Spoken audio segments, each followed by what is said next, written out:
আসসালামু আলাইকুম, কি অবস্থা তোমাদের? আশা করি সবাই অনেক বেশি ভালো আছো। তো তোমরা অনেকদিন ধরে বলছিলা ভাই রাবি সিউনিটের জন্য তো আমরা যেন অ্যানালাইসিস করে তোমাদের দেই।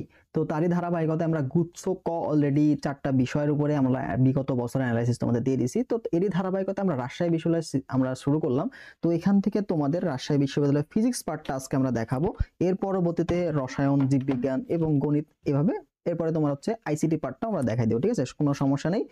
তো যারা আমাদের ভিডিওর জন্য অপেক্ষা করতেছিলা তারা অবশ্যই সম্পূর্ণ ভিডিও দেখবা, তাহলে আশা করা যায় ফিজিক্স প্রিপারেশন নিয়ে তোমাদের একটা ভালো একটা ধারণা চলে আসবে। রাজশাহী বিশ্ববিদ্যালয়ের জন্য কি পড়বা, কিভাবে পড়লে 20+ প্রশ্ন কমন পাওয়া যাবে, এই বিষয়ে ছোটখাটো ট্রিক্স তোমাদের সাথে শেয়ার করবো। হ্যাঁ, তো বিগত 5 বছর প্রশ্ন অ্যানালাইসিস করলে আসলে বোঝা যাবে। রিসেন্ট প্রশ্নগুলো আমাদের ওই প্যাটার্নটা ফলো করতে হবে, কারণ তোমরা জানো এর আগে রিটেন পার্টটা ছিল 2020 সাল থেকে আমাদের হচ্ছে এমসিকিউ পার্টটা শুরু হয়েছে, যেহেতু আমাদের পরীক্ষা এমসিকিউতে হবে। তো আমরা এই রিসেন্ট পার্টটা আমাদের জন্য গুরুত্বপূর্ণ। ঠিক আছে, তো অবশ্যই চ্যানেলটা সাবস্ক্রাইব করে রাখবা পরবর্তী সকল আপডেটের জন্য। তো আমরা দেখি, প্রথমে আমরা দেখবো অতবিজ্ঞান প্রথম পত্র। তো তোমরা দেখতে পাচ্ছ এখানে কিন্তু একদম আমরা প্রত্যেকটা শিপ প্রত্যেকটা গ্রুপে কিন্তু ভাগ করে রাখছি। হ্যাঁ, 23-24 4টা গ্রুপের প্রশ্ন ভাগ করে রাখছি। তো এটা কিন্তু আমাদের অনেকটা সময় সাপেক্ষে, তো তোমাদের জন্য কিন্তু অনেক সময় দেওয়া লাগছে। হ্যাঁ, তো অবশ্যই ভিডিওটা সম্পূর্ণ দেখবা, দেখে একটা লাইক কমেন্ট করে যাবা। তো তোমাদের এই কমেন্টগুলো, ভালো ভালো কমেন্টগুলো কিন্তু আমাদের উৎসাহ দেয়। তোমাদের নেগেটিভ একটা কমেন্ট আমাদের কিন্তু কাজের প্রতি অনুসারিত করে। তো অবশ্যই ভালো কিছু লিখে যাবা। তো দেখো প্রথমে ভৌত জগৎ। তো ভৌত জগৎ থেকে তোমরা দেখতে পাচ্ছ রাজশাহী বিশ্ববিদ্যালয়ের জন্য ভৌত জগৎ খুবই একটা গুরুত্বপূর্ণ চ্যাপ্টার। তোমরা দেখতে পাচ্ছ আমাদের 23-24 সেশনে গ্রুপ 1-এ 2টা প্রশ্ন, গ্রুপ 2-তে 2টা প্রশ্ন, 3-4 মানে প্রত্যেকটা গ্রুপেই 2টা করে প্রশ্ন ছিল। এখান থেকে কি প্রশ্ন আসে? এখান থেকে তোমার মাত্রা রিলেটেড প্রশ্নগুলো তুমি পাবা, একক রিলেটেড প্রশ্নগুলো পাবা, এবং এখানে পরিমাপের যে রাশিগুলো আছে না, পরিমাপ রাশি, এই টাইপের প্রশ্ন তুমি পাবা, এবং ত্রুটি এই নির্ণয়ের প্রশ্নগুলো, এই 4টা টপিক মোটামুটি আসে।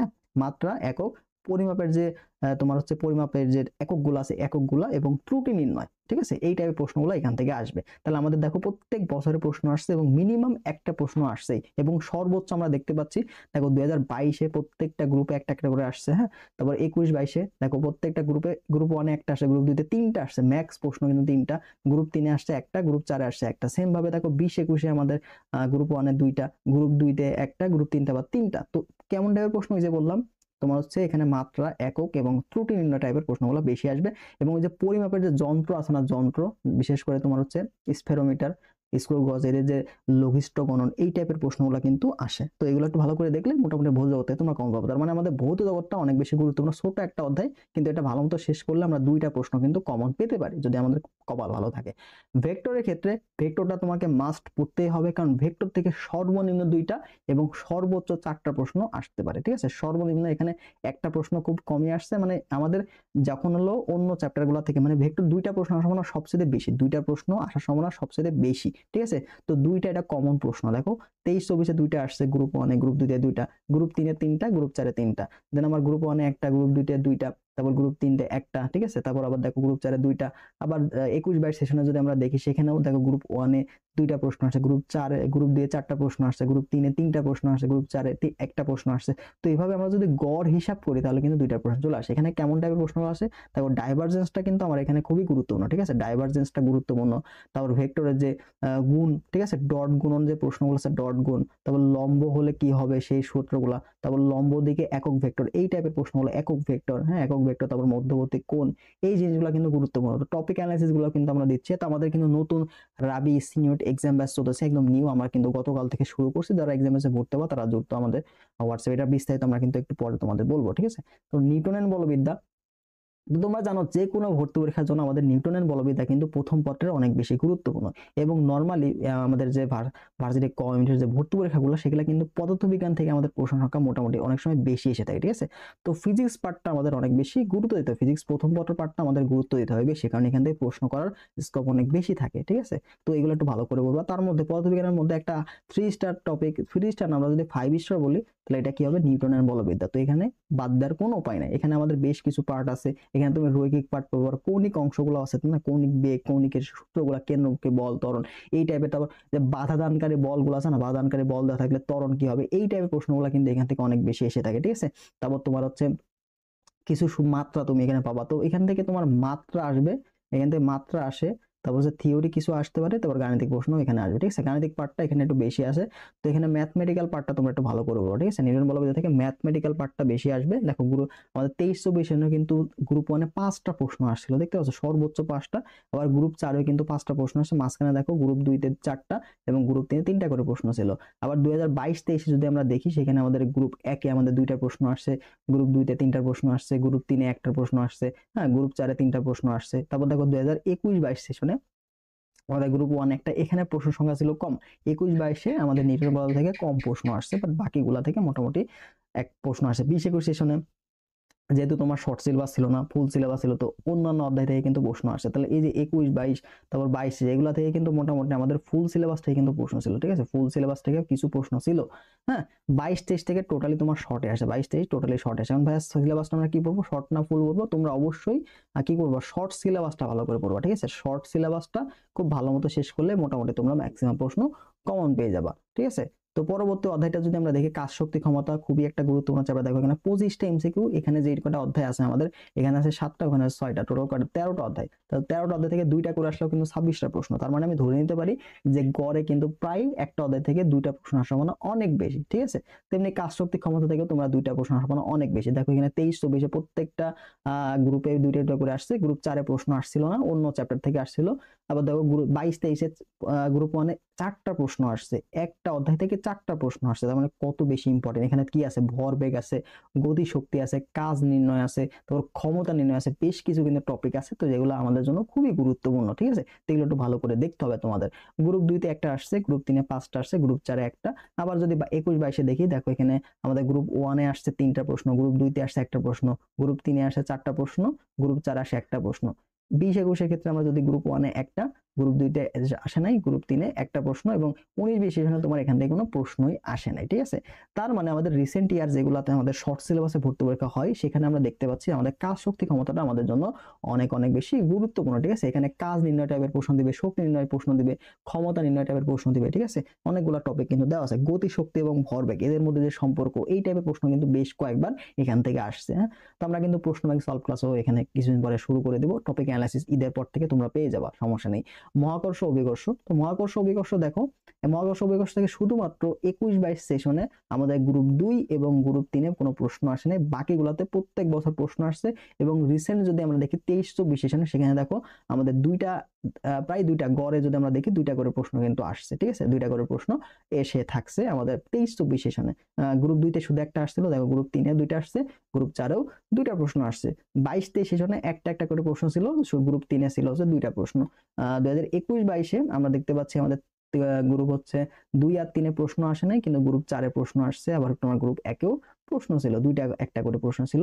তার মানে তুমি যদি এখনকার কথা বলো, এখনকার থেকে তোমার 2টা বা একটা প্রশ্ন আসার সম্ভাবনা অনেক বেশি, ঠিক আছে। ম্যাক্সিমাম ক্ষেত্রে মহাকর্ষ অভিকর্ষ থেকে একটা প্রশ্ন আসে, ঠিক আছে, একটা প্রশ্ন আসে। সেটা মুক্তিবেগ টাইপটা অনেক বেশি গুরুত্বপূর্ণ, মুক্তিবেগ এবং যে জি নির্ণয়ের যে সূত্রগুলো আছে না, এইটা অনেক বেশি গুরুত্বপূর্ণ এই মহাকর্ষ অভিকর্ষ থেকে। তো এই 2টা টপিক খুব ভালো করে পড়বা।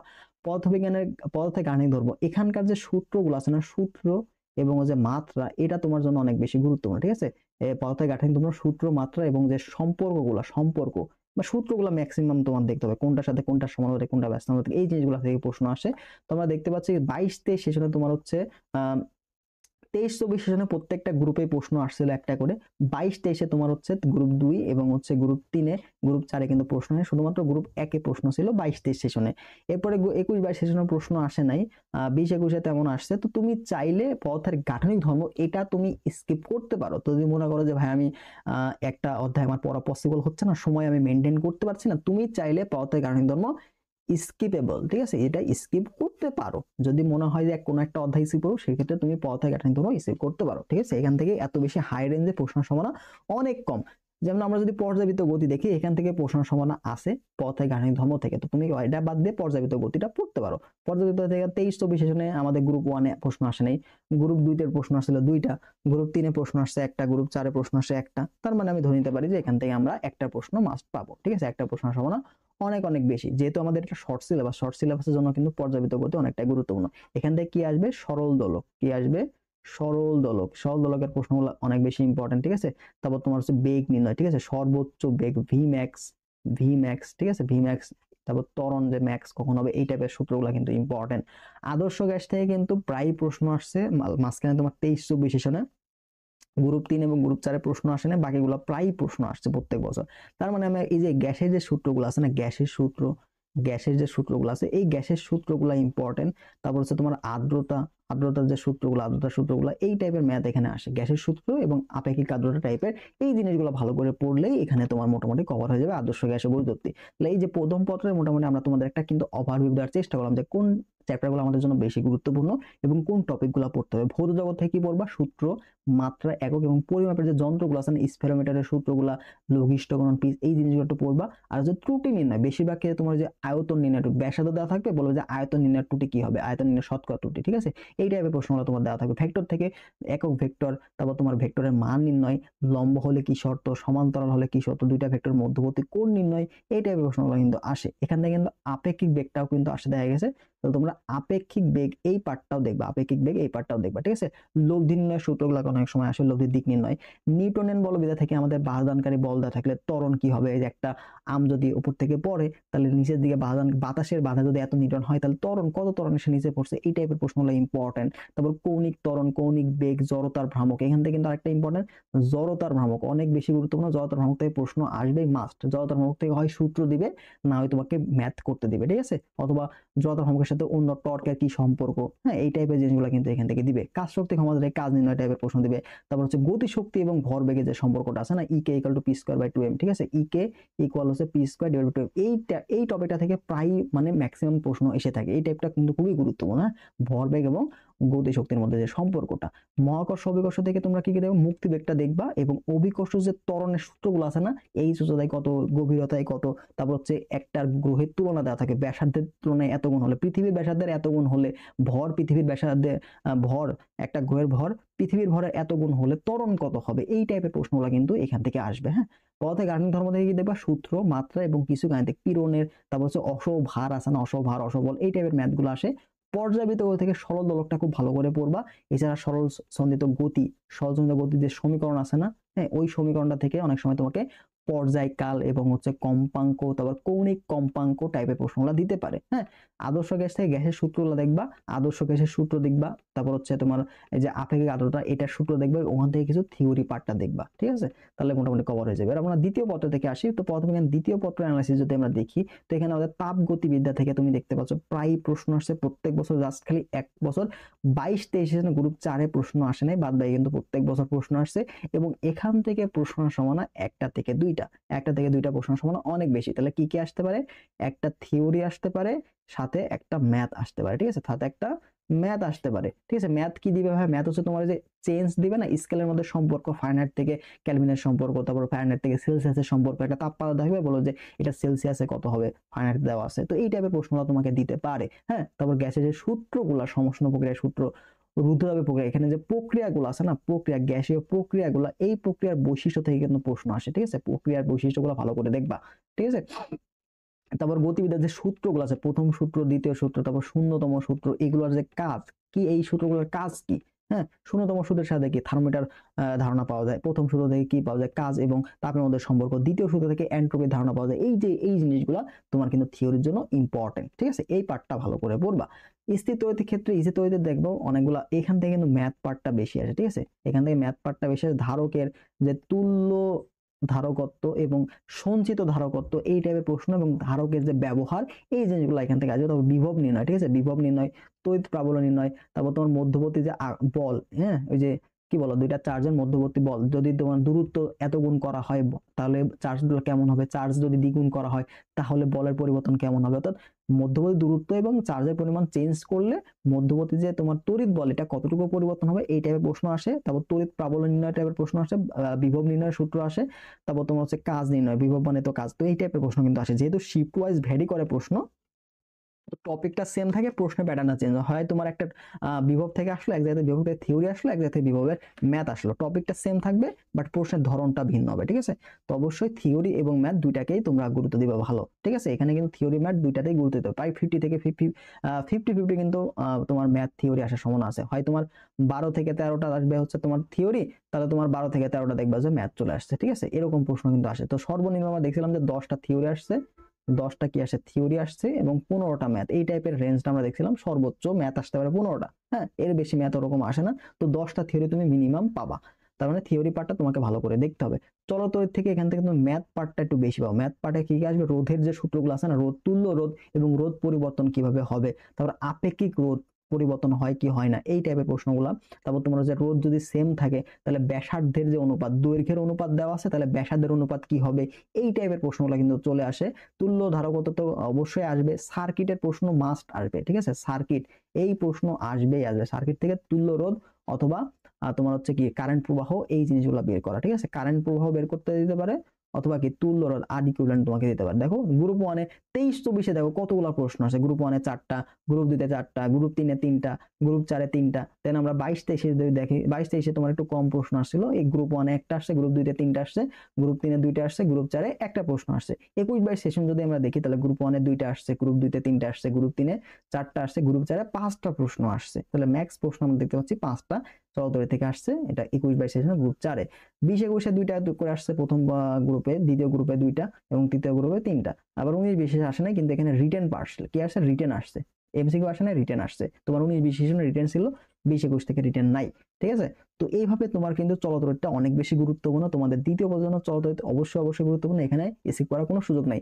ভৌত আলোক বিজ্ঞান থেকে থিওরি পার্ট প্রশ্ন আসে এবং ম্যাথমেটিক্যাল পার্ট ডোরা, এই যে ডোরার ম্যাথ, ঠিক আছে, ইয়ং এর দ্বিতীয় পরীক্ষার যে ম্যাথ গুলো আসে না, ডোরা প্রস্থ, ডোরা দৈর্ঘ্য, এই টাইপের প্রশ্ন, তরঙ্গ দৈর্ঘ্য চেঞ্জ করলে ডোরা প্রস্থ কেমন হবে, হ্যাঁ, শর্ত সাপেক্ষে কিন্তু কিছু কনসেপচুয়াল প্রশ্ন এখান থেকে তুমি পাবা। ম্যাথ যদি আসে, ম্যাথ গুলা যথেষ্ট কনসেপচুয়াল প্রশ্ন এখানে আসবে, ঠিক আছে, ম্যাথ যেটা আসবে কনসেপচুয়াল প্রশ্ন আসবে। থিওরি প্রশ্ন আসলে ইজিলি পাবা। তো অবশ্যই ভৌত আলোক বিজ্ঞান থেকে থিওরি পার্টটা এবং সূত্রগুলো, অন্ধকার ঝালরের জন্য সূত্র, তারপর উজ্জ্বল ধারণের জন্য সূত্র, এই টাইপের প্রশ্নগুলো একটু ভালো করে দেখবা। এখান থেকে কিন্তু প্রশ্ন আসছে, দেখতে পাচ্ছ 23-24 কিন্তু প্রত্যেকটা শিফটের প্রশ্ন আসছে। তারপর 22-23-এ প্রত্যেকটা শিফটের প্রশ্ন আসছে। 20-21 সেশনে কিন্তু শুধুমাত্র তোমার গ্রুপ 4-এ কিন্তু প্রশ্ন আসে না, বাদ বাকিগুলো প্রায় প্রশ্ন আসে। 20-21-এ তোমার হচ্ছে শিফট 2টা প্রশ্ন ছিল, বাকিগুলোতে আসে নাই। 19-20 সেশনে দেখো 2টা শিফটে প্রশ্ন আসছে। আধুনিক পদার্থবিজ্ঞানের সূচনা, এখান থেকে কি আসবে, এখান থেকে ফোটন আছে না, ফোটন, এই ফোটনটা অনেক বেশি গুরুত্বপূর্ণ। তারপর তোমার হচ্ছে দ্বিবর্গী তরঙ্গ দৈর্ঘ্য, ভর বেগ, এই টাইপের জিনিসপাতি এখানে আসবে, ঠিক আছে, এই টাইপের জিনিসপাতি আসে। তো থিওরি পার্টটা এখান থেকে আসে, ম্যাথমেটিক্যাল পার্টটা খুব কম আসে, আসলেও মোটামুটি ওই যে তোমার ফোটনের ভর বেগ টাইপের, ঠিক আছে। তারপর হচ্ছে আপেক্ষিকতা থেকে আমরা খুব কম দেখছি, আপেক্ষিকতা থেকে খুব কম প্রশ্ন, সূত্র রেটে, ঠিক আছে। আপেক্ষিকতার যে ম্যাথগুলো এগুলো দেখতে হবে, আপেক্ষিকতার ম্যাথ, দৈর্ঘ্য, ভর, ঠিক আছে, এই টাইপের জিনিসগুলো দেখতে হবে। দেখো আমাদের 23-24 প্রত্যেকটা গ্রুপে একটা করে প্রশ্ন ছিল। 22-23-এ প্রথম শিফটে আসে নাই। তারপর তোমার গ্রুপ শিফট 2-তে আর 2টা আসছিল, শিফট 3-তে একটা আসছিল, আবার শিফট 4-এ আসে নাই। আমরা যদি 21-22 সেশন থেকে প্রত্যেকটা শিফটে মোটামুটি প্রশ্ন ছিল। তো প্রথম শিফটে একটা, দ্বিতীয় শিফটে 2টা, তারপর তৃতীয় শিফটে একটা এবং হচ্ছে 4 নম্বর শিফটে একটা করে প্রশ্ন ছিল। 20-21-এ 2টা, তারপরে 3 নম্বর শিফটে আসে নাই। তো এরকম ভাবে আমি দেখতে পাচ্ছি আধুনিক পদার্থবিজ্ঞান থেকে মোটামুটি প্রশ্নের সম্ভাবনা অনেক বেশি। ওই যে বললাম যে 25টা প্রশ্ন, তোমাদের এখানে 13টা অধ্যায়, তাহলে গড় করলে আমরা কিন্তু প্রায় 2টা করে প্রশ্ন পাচ্ছি, যেটা কিন্তু আমাদের জন্য গুরুত্বপূর্ণ। পরমাণু মডেল থেকে তোমার নিউটন সংখ্যা, প্রোটন সংখ্যা, এই টাইপের জিনিসপাতি একটু বেশি আসে থাকে। তো এগুলো একটু ভালো করে দেখবা, ঠিক আছে। নিউটন সংখ্যা, তারপর হচ্ছে তোমার এই যে অর্ধায়ু রিলেটেড যে ম্যাথগুলা, এই ম্যাথগুলা এখান থেকে দেখবা। তাহলে এখান থেকে দেখো 23-24-এ প্রত্যেকটা শিফটে একটা করে প্রশ্ন ছিল। 22-23-এ তোমার প্রথম শিফটে 2টা আসছে, দ্বিতীয় শিফটে একটা আসছে, তারপর 3 নম্বর শিফটে প্রশ্ন আসে নাই, 4 নম্বর শিফটে আবার 2টা আসছে। তার মানে 22-23 সেশনে কিন্তু পরমাণু মডেল থেকে প্রশ্ন সংখ্যা বেশি ছিল। তারপর দেখো 21-22 সেশনে আমার আসে না, 21-22 সেশনে প্রশ্নই আসে নাই পরমাণু মডেল থেকে। 20-21-এ শুধুমাত্র একটা শিফটে ছিল। 19-20-এ 3টা প্রশ্ন ছিল, 2টা শিফটেই ছিল, ঠিক আছে। তাহলে এখান থেকে আমরা পরমাণু মডেলটা কিন্তু তুমি চাইলে স্কিপ করতে পারো, সেমিকন্ডাক্টর থেকে প্রশ্ন আসবে, সেমিকন্ডাক্টর অবশ্যই প্রশ্ন আসবে। লজিক গেটটা অনেক বেশি গুরুত্বপূর্ণ। লজিক গেট অথবা লজিক সার্কিট, যে প্রশ্নগুলো লজিক সার্কিট অথবা তোমার হচ্ছে সরলীকরণ, ঠিক আছে, সরলীকরণের প্রশ্নগুলো আসবে। তারপর ডোপায়িত, ঠিক আছে, ডোপায়িত কিভাবে করবা, ডোপায়িত করার যে যে কত কোন যে মৌলগুলো লাগে, ঠিক আছে, সেমিকন্ডাক্টর থেকে কিন্তু প্রশ্ন আসবে, সেমিকন্ডাক্টর থেকে অবশ্যই প্রশ্ন আসবে। তাহলে এই অধ্যায়গুলো কিন্তু গুরুত্বপূর্ণ। তোমরা যদি ইম্পর্টেন্স দেই তাহলে তাপগতিবিদ্যা থেকে তোমার প্রশ্ন আসবে, ঠিক আছে, স্থিতিতত্ত্ব থেকে প্রশ্ন আসবে, চলতত্ত্ব থেকে, ভৌত আলোক বিজ্ঞান থেকে প্রশ্ন আসবে না, আসার সম্ভাবনা নাই কোন অধ্যায় থেকে। তোমার হয়তোবা প্রশ্ন মোটামুটি সব অধ্যায় থেকে আসবে, শর্ট সিলেবাসের সব অধ্যায় থেকে প্রশ্ন আসবে। হয়তো প্রশ্নের পরিমাণটা তোমার কমে যাবে, চলতত্ত্ব থেকে 4টা আসছে, তাহলে এখানে হয়তো 3টা আসবে, আধুনিক পদার্থ থেকে একটা আসবে বা 2টা আসবে। তো প্রশ্ন আলটিমেটলি সবগুলাই আসবে। তো তুমি যদি বেশি প্রশ্ন দাগাতে চাও সেই ক্ষেত্রে তোমাকে তাপ গতিবিদ্যা, ইসিতে চৌধুরী, এই তিনটা তো বাদ দেওয়াই যাবে না। এই তিনটা তোমাকে অবশ্যই ভালো করে পড়তে হবে। ভৌত আলোক বিজ্ঞান, আধুনিক পদার্থবিজ্ঞানের সূচনা, পরমাণু মডেল, এগুলোর মধ্যে তোমাদের ভৌত আলোক বিজ্ঞানটা তোমার জন্য বেশি গুরুত্বপূর্ণ। ঠিক আছে, ভৌত আলোক বিজ্ঞান এবং হচ্ছে সেমিকন্ডাক্টর, এই যে ভৌত আলোক বিজ্ঞান সেমিকন্ডাক্টর, এই দুইটা অধ্যায় তোমাকে অবশ্যই পড়তে হবে। তুমি চাইলে প্রথম তিনটা এবং ভৌত আলোক বিজ্ঞান ও সেমিকন্ডাক্টর এই দুইটা অধ্যায় ভালো করে দেখতে পারো। তাহলে মোটামুটি তুমি এই যে তোমার যদি টার্গেট 25 না থাকে কমন পাওয়ার, তাহলে তুমি হয়তো 18-19 এরকম কমন পেয়ে যাও, সেই ক্ষেত্রে এগুলো ভালো করে পড়তে পারো। তো ফিজিক্সের ক্ষেত্রে তোমরা কিভাবে পড়বা আসলে ভালো করে সেটা একটু আলোচনা করি। তার আগে আমাদের এক্সাম ব্যাচ সম্পর্কে একটু বলে দিই। তো এক্সাম ব্যাচটা কিন্তু অলরেডি শুরু হয়ে গেছে, 28 তারিখ থেকে শুরু হয়ে গেছে। ঠিক আছে, তো আজকে 29 তারিখ। তো রাবি সি ইউনিটের এক্সাম ব্যাচ আমরা দেখতে পাচ্ছি। অধ্যায়ভিত্তিক এক্সাম তোমরা 17টা দিতে পারবা, সাবজেক্ট ফাইনাল 5টা দিতে পারবা, ফাইনাল মডেল দিতে পারবা 10টা, এবং সাজেশন ক্লাস থাকবে এখানে 5টা। ইম্পর্টেন্ট টাইপগুলো সাজেশন আকারে দেওয়া হবে। ঠিক আছে, সাজেশন কি কি আসতে পারে রাবিতে, ওই ধরনের সাজেশন তোমাদের কিন্তু এখানে দিয়ে দেওয়া হবে। রাবি স্ট্যান্ডার্ড পরীক্ষা হচ্ছে এখানে প্রত্যেকটা প্রশ্ন তোমার 80টা, এখানে তোমার হচ্ছে কি হবে 80 মার্ক না, এখানে টোটাল 100 মার্ক হবে, 80টা এমসিকিউ 100 মার্ক। ঠিক আছে, তো ওয়েবসাইটে এক্সাম নেওয়া হচ্ছে, আমাদের নিজস্ব ওয়েবসাইট আছে, সেখানে এক্সামগুলো সুন্দর মতো গুছিয়ে তোমরা পেয়ে যাবা। তো পরীক্ষা শুরু হচ্ছে 28 মার্চ থেকে। কোর্স ফি কিন্তু 199 টাকা, খুবই কম রাখা হয়েছে।